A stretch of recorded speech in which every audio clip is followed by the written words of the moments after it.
Hi ಸ್ನೇಹಿತರೆ, welcome back to our channel. ಏನು ಗೊತ್ತಾ, ಇವತ್ತು ನಾನು ಏರ್ ಗ್ರೋಗೆ ಒಂದೊಳ್ಳೆ ರೆಮಿಡಿ ತಂದಿದ್ದೀನಿ. ನನಗೂ ಕೂಡ ರೆಡ್ ಮಾಡ್ಕೊತಾ ಇದ್ದೀನಿ, ಟ್ರೈ ಮಾಡ್ತಾಯಿದ್ದೀನಿ. ನಿಮಗೂ ಇದನ್ನೇ ಇರೋಣ ಅಂದ್ಕೊಂಡು ಈ ವಿಡಿಯೋ ಮಾಡ್ತಾಯಿದ್ದೀನಿ. ಅದು ಏನು ಗೊತ್ತಾ, ಎಲ್ಗೂ ಈ ಸೀಡ್ಸು ತುಂಬ ಒಳ್ಳೆಯದು, ಜೊತೆಗೆ ಕೂದಲಿಗೂ ಕೂಡ, ಸ್ಕಿನ್ಗೂ ಕೂಡ. ಅದೇ ಫ್ಲಾಕ್ಸೀಡ್ ಅಂದರೆ ಅಗಸೆ ಬೀಜ. ಇದನ್ನು ಯಾವ ರೀತಿ ತಲೆಗೆ ಹಚ್ಕೊಳ್ಳೋದು, ಯಾವ ರೀತಿ ರೆಡ್ ಮಾಡ್ಕೊಳ್ಳೋದು ಅಂತ ನೋಡೋಣ ಬನ್ನಿ. ಈಗ ಮೇಲೆ ಒಂದು ಪಾತ್ರೆ ಇಟ್ಟು ಆ ಪಾತ್ರೆಗೆ 2 ಕಪ್ ನೀರು ಹಾಕ್ತಾಯಿದ್ದೀನಿ. ನೀವು ಫ್ಲ್ಯಾಕ್ಸ್ ಸೀಡ್ಸ್ ಎಷ್ಟು ತೊಗೊಳ್ತೀರೋ ಅದ್ರ ಮೇಲೆ ಡಿಪೆಂಡು. ನೀರು ಕುಡಿಯೋ 1 ಕಪ್ಪಲ್ಲಿ ಅಷ್ಟು ನೀರಿಗೆ 1 ಸ್ಪೂನು ಅಗಸೆ ಬೀಜ ಹಾಕಬೇಕು. ನಾನಿಲ್ಲಿ 2 ಕಪ್ ನೀರು ಹಾಕಿದ್ದೀನಿ, 2 ಸ್ಪೂನು ಅಗಸೆ ಬೀಜ ಹಾಕ್ತಾಯಿದ್ದೀನಿ.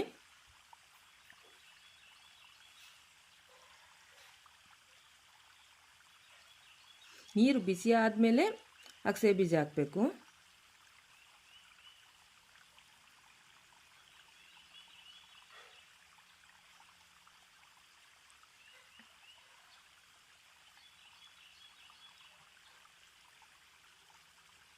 ಇದನ್ನು ಈಗ ಬೇಯೋಕ್ಕೆ ಬಿಡೋಣ. ಇದು ಬೆಂದ ಹಾಗೆ ಜೆಲ್ ಟೈಪ್ ಬರೋಕ್ಕೆ ರೆಡಿ ಆಗುತ್ತೆ. ಜೆಲ್ ಟೈಪ್ ಬರ್ತಾ ಇರುತ್ತೆ. ನಾವು ಮಧ್ಯೆ ಒಂದೊಂದು ಸಲ ಕೈಯಾಡ್ತಾ ಇರಬೇಕು. ಈ ಜೆಲ್ನ ಹಚ್ಚೋದ್ರಿಂದ ತಲೆಗೆ ಕೂದಲು ಚೆನ್ನಾಗಿ ಬೆಳೆಯೋದ್ರ ಜೊತೆಗೆ ಕೂದಲು ದಪ್ಪ ಬರುತ್ತೆ, ಜೊತೆ ಕಪ್ಪಾಗಿರುತ್ತೆ, ಶೈನಿ ಆಗಿರುತ್ತೆ. ಕೂದಲಂತೂ ಅಷ್ಟು ಸ್ಮೂತ್ ಆಗುತ್ತೆ. ಈ ಜೆಲ್ ಹಚ್ಚಿದ ಮೊದಲನೇ ದಿನವೇ ಕೂದಲು ಸ್ಮೂತ್ ಆಗುತ್ತೆ. ನೀವು ಇದನ್ನು ವಾರದಲ್ಲಿ ಒಂದು ಸಲ ಟ್ರೈ ಮಾಡ್ಬೋದು. ನೋಡಿ, ಈ ರೀತಿ ಕೈ ಆಡ್ತಾ ಇರಬೇಕು. ಅದು ಜೆಲ್ ಟೈಪ್ ಆಗೋವರೆಗೂ ಕೈ ಆಡ್ತಾ ಇರಬೇಕು. ಜೊತೆಗೆ ಇದು ಈ ಅಗಸೆ ಬೀಜ ಎಲ್ದಕ್ಕೂ ಒಳ್ಳೆಯದು. ಇದರಲ್ಲಿ ಒಮೆಗಾ 3 ಹೇರಳವಾಗಿರೋದ್ರಿಂದ ತುಂಬ ಇದು ಕೊಲೆಸ್ಟ್ರಾಲ್ ಇರೋರು, ಶುಗರ್ ಇರೋರು ಇವ್ರುಗಳೆಲ್ಲ ಇದನ್ನು ಯೂಸ್ ಮಾಡ್ಬೋದು. ಇದರಲ್ಲಿ ನಾನು ಚಟ್ನಿ ಪುಡಿ ಮಾಡೋದು ಒಂದು ವಿಡಿಯೋ ಮಾಡಿದ್ದೀನಿ, ಅದರದ್ದು ಕೂಡ ಈ ಕಾರ್ಡ್ ಹಾಕಿರ್ತೀನಿ ನೋಡಿ. ನೋಡಿ, ಕುದಿ ಬಂದಿದೆ, ಕುದಿಬೇಕದು. ಕುದಿತಾ ಇರಲಿ, ನೀವೇನು ಈಗಲೇ ಸ್ಟವ್ ಆಫ್ ಮಾಡಬೇಡಿ. ಚೆನ್ನಾಗಿ ಕುದ್ದು ಜೆಲ್ ಆದಮೇಲೆ ಆಫ್ ಮಾಡಿ. ನೋಡಿ, ಈಗ ರೆಡಿಯಾಗಿದೆ. ನೋಡಿ, ಈ ರೀತಿ ಜೆಲ್ ಅಂದರೆ ಅಲೋವೆರಾ ಜೆಲ್ ಬರ್ತಲ್ಲ, ಅದೇ ರೀತಿ ಜೆಲ್ ಟೈಪ್ ರೆಡಿಯಾಗಿರಬೇಕು.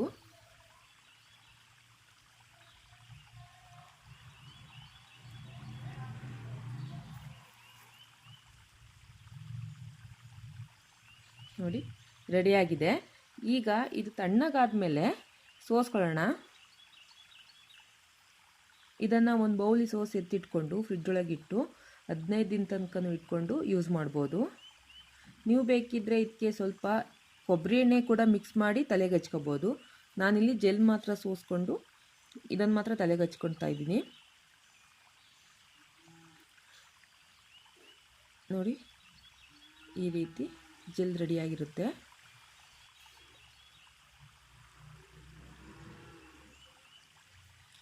ಈಗ ಇದನ್ನು ತಲೆಗೆ ಹೇಗೆ ಹಚ್ಕೊಳ್ಳೋದು ಅಂತ ನೋಡೋಣ ಬನ್ನಿ.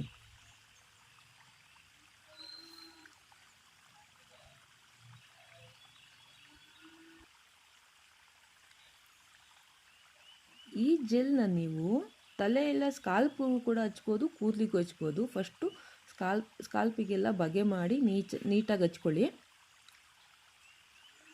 ಈ ರೀತಿ ಬಗೆ ಮಾಡಿ ಕೂದಲನ್ನೆಲ್ಲ ಈ ಥರ ಬಗೆ ಮಾಡಿಕೊಂಡು ಹಚ್ಕೋಬೇಕು. ಅದಾದಮೇಲೆ ಸ್ವಲ್ಪ ಕೂದಲು ಕೂಡ ಈ ರೀತಿ ತೊಗೊಂಡು ಹಚ್ಚಿ, ಕೂದಲಿಗೆ ಹಚ್ಚೋದ್ರಿಂದ ಕೂದಲು ಸಿಲ್ಕಿಯಾಗಿ ಆಗುತ್ತೆ, ಕೂದಲು ಸ್ಮೂತ್ ಬರುತ್ತೆ. ಕೂದಲು ರಫ್ ಇದ್ದವ್ರ ಕೂದಲೆಲ್ಲ ಈ ರೀತಿ ಹಚ್ಚೋದ್ರಿಂದ ಸ್ಮೂತ್ ಆಗುತ್ತೆ ಕೂದಲು. ಈ ರೀತಿ ಎಲ್ಲ ಕೂದಲಿಗೂ ಹಚ್ಕೊಳ್ಳಿ. ವಾರಕ್ಕೆ 1 ಸಲ 2 ಸಲ ಟ್ರೈ ಮಾಡಿದ್ರೆ ಸಾಕು. ಇದನ್ನು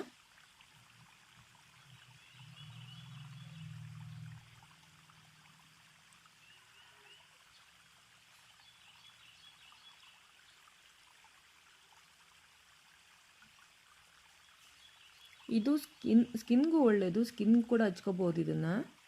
ಅದನ್ನು ನೆಕ್ಸ್ಟ್ ವಿಡಿಯೋ ಯಾವಾಗಲಾದ್ರೂ ಯಾವ ರೀತಿ ಇದನ್ನು ಫೇಸ್ ಪ್ಯಾಕ್ ಆಗಿ ತಯಾರಿಸ್ಕೊಂಡು ಹಚ್ಕೊಳ್ಳೋದು ಅಂತದ್ದು ವಿಡಿಯೋ ಮಾಡಿ ತೋರಿಸ್ತೀನಿ. ಏನಾದರೂ ನಿಮಗೆ ಇದು ಅಗಸೆ ಬೀಜದ ಜೆಲ್ ಮಾಡ್ಕೊಳ್ಳೋದಕ್ಕಾಗಲ್ಲ, ಏರ್ ಪ್ಯಾಕ್ ಮಾಡ್ಕೊಳ್ಳೋದಕ್ಕಾಗಲ್ಲ ಅನ್ನೋರು ಈ ರೀತಿ ಇದು ತೊಗೋಬೋದು. ಇದು ನೋಡಿ, ನಾನು ಅಲ್ಲೇ ಮುಕ್ಕಾಲು ಭಾಗ ಯೂಸ್ ಮಾಡಿದ್ದೀನಿ, ಚೆನ್ನಾಗಿದೆ. ಇದು ಮಾಮಾ ಅರ್ಥ ಅವ್ರದ್ದು ಹಲೋ ಟರ್ಮರಿಕ್ ಜೆಲ್ ಅಂತ. ಎಲ್ಲ ಸ್ಕಿನ್ ಟೈಪ್ಗೂ ಆಗುತ್ತೆ, ಜೊತೆಗೆ ಇದು ಸ್ಕಿನ್ನು ಪ್ಲಸ್ ಏರ್ ಎರಡಕ್ಕೂ ಆಗುತ್ತೆ. ಎಲ್ಲ ರೀತಿಯ ಸೂಟಬಲ್ ಆ ಸ್ಕಿನ್ ಏರ್ ಆ್ಯಂಡ್ ಟೈಪ್ಸ್ ಅಂತ ಕೊಟ್ಟಿದ್ದಾರೆ. ಎಲ್ಲ ರೀತಿಯ ಕೂದಲು ಮತ್ತು ಸ್ಕಿನ್ಗಾಗುತ್ತೆ. ಚೆನ್ನಾಗೂ ಇದೆ, ಏಕೆಂದರೆ ನೋಡಿ ಮುಕ್ಕಾಲು ಭಾಗ ಆಲ್ರೆಡಿ ಯೂಸ್ ಮಾಡಿದ್ದೀನಿ ನಾನು.